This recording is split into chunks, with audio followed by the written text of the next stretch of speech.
के लिए 31 तारीख मुकर्रर है।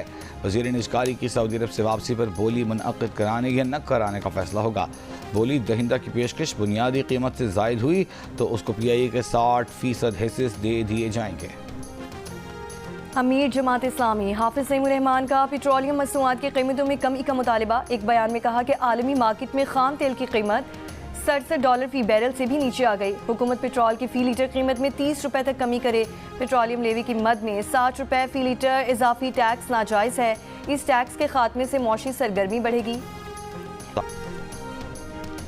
लेबनान में इसराइली फौज के बड़े जानी नुकसान के बाद इसराइल हिजबुल्लाह से जंग बंदी पर तैयार।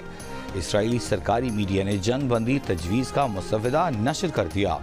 60 रोज़ा जंग बंदी के दौरान मुकम्मल अमल दरामद को हतमी शक्ल दी जाएगी।